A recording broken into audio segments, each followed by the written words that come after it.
अरे करो कुछ, फिर छिड़ के गया वो।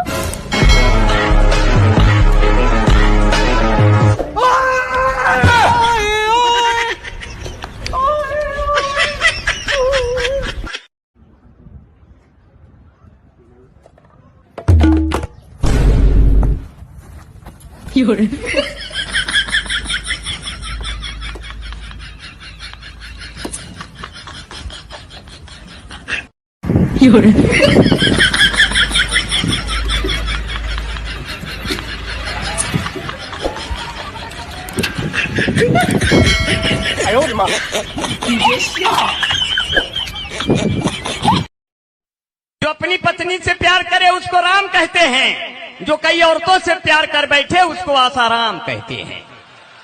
क्योंकि रघुपति राघव राजा राम इज्जत लूटे